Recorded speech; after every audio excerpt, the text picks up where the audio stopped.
नमस्कार दोस्तों। राजस्थान में 7 सीटों पर उपचुनाव 13 नवंबर को हुए, जिनके नतीजे कल यानी 23 नवंबर को आने वाले हैं। जैसे जैसे परिणाम की घड़ी नजदीक आ रही है, वैसे वैसे नेताओं की धड़कनें तेज होने लगी हैं। सियासी गलियारों में चर्चा है कि इस बार उपचुनाव में जीत हार की परंपरा बदल सकती है।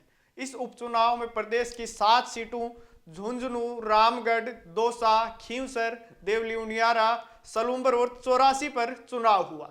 इन सीटों पर अगर वोटिंग प्रतिशत की बात करें तो एक सीट खींवसर को छोड़कर बाकी सभी सीटों पर मुख्य चुनाव के मुकाबले वोटिंग प्रतिशत कम हुआ है। लेकिन उपचुनाव में वोटिंग का कम होना कोई नई बात नहीं है। 2013 से अब तक के हुए उपचुनाव में कोई इक्की दुक्की सीट को छोड़कर मुख्य चुनाव के मुकाबले वोटिंग प्रतिशत कम ही हुआ है। उपचुनाव में वोटिंग के कम होने का सबसे बड़ा कारण यह भी है कि अब तक राजस्थान में ऐसे समीकरण बने ही नहीं कि जिससे सरकार के बनने बिगड़ने पर कोई असर पड़े। अगर उपचुनाव में ऐसे समीकरण बनते कि सरकार की सेहत पर कोई असर पड़े तो वोटर्स में अलग ही उत्साह होता, जिससे वोटिंग प्रतिशत में भी बढ़ोतरी होती। अब हम बात करते हैं अब तक के आए सर्वे रिपोर्ट्स, सट्टा बाजार और जनता के आए रुझानों की कि इस बार के उपचुनाव में कौन बाजी मार रहा है। सबसे पहले हम झुंझुनू सीट की चर्चा करते हैं। यह सीट कांग्रेस के ब्रजेंद्र ओला के सांसद बनने के बाद खाली हुई थी। इस सीट पर विधानसभा चुनाव 2023 के मतदान प्रतिशत की बात करें तो 71.17% था। वहीं उपचुनाव में यह आंकड़ा घटकर 66.14% हो गया।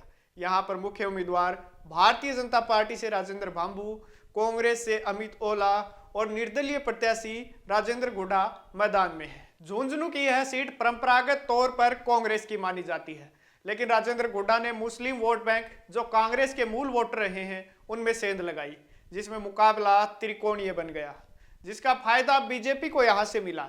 वहीं फलोदी सट्टा बाजार की बात करें तो इस सीट से भाजपा के राजेंद्र भांबू को जिता रहे हैं।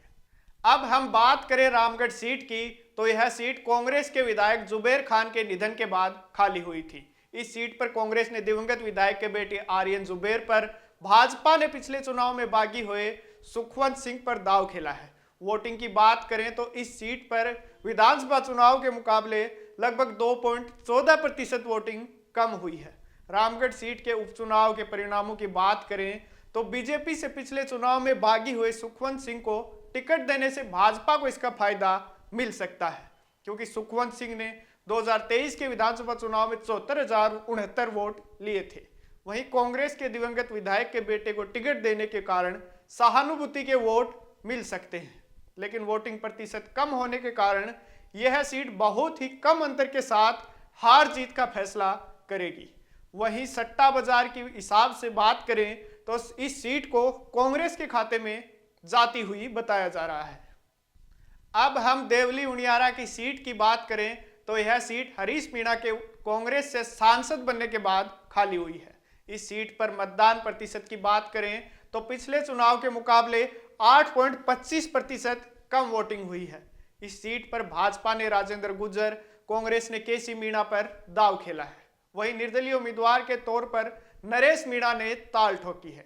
नरेश मीणा ने कांग्रेस से ही बागी होकर चुनाव लड़ा है। देवली उनियारा की यह सीट नरेश मीणा के चुनाव के दौरान एसडीएम को थप्पड़ मारने के बाद पूरे देश में चर्चा में आ गई है। वहीं इस उपचुनाव के परिणाम की बात करें तो यहाँ के चुनाव में भाजपा का पलड़ा भारी नजर आ रहा है। इसके कारण की बात करें तो सबसे पहला कारण ये कि कांग्रेस के प्रत्याशी केसी मीणा पर टिकट खरीदने के आरोप लगातार लगते रहे हैं। वहीं नरेश मीणा जो काफी प्रभावशाली नेता है, उन्होंने भी इस चुनाव में कांग्रेस को ज्यादा नुकसान किया है। अब हम बात करते हैं खींवसर की सीट की। उपचुनाव में यह सीट सबसे खास है। सबसे खास इसीलिए कि 7 सीटों में से एकमात्र खींवसर की सीट है जिस पर मतदान प्रतिशत पिछले विधानसभा चुनाव के मुकाबले में अधिक हुआ।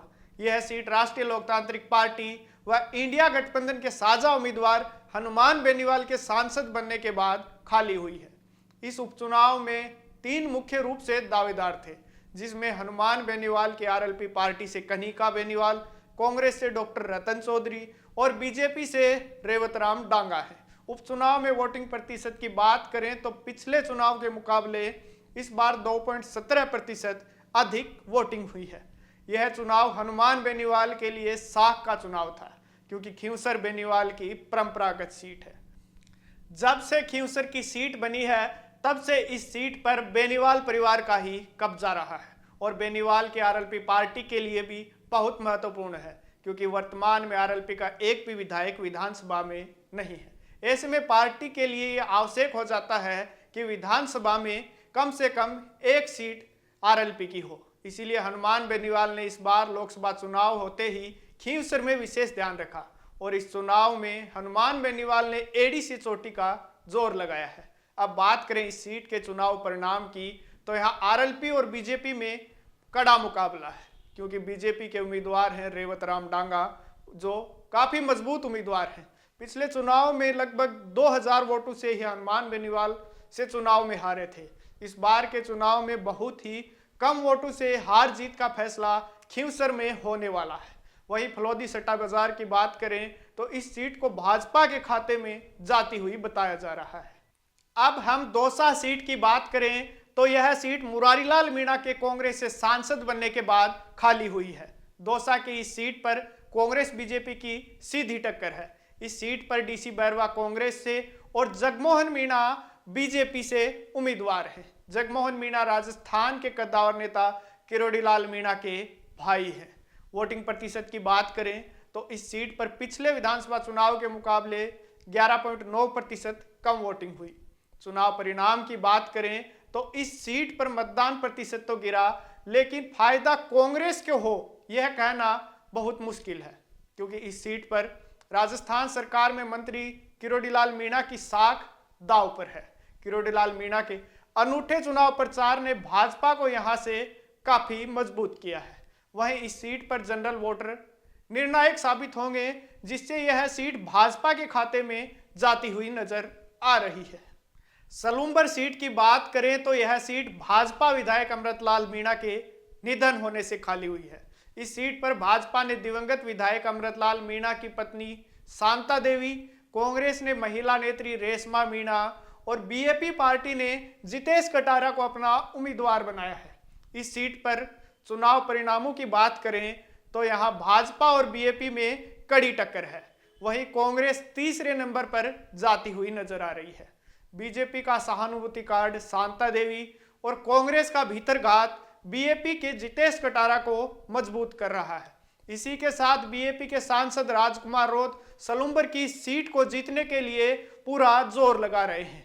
वहीं इस सीट पर बीजेपी और बीएपी की लड़ाई में बीजेपी का सहानुभूति कार्ड मजबूत दिखाई दे रहा है, जिससे यह सीट बीजेपी के खाते में जाती हुई दिखाई दे रही है।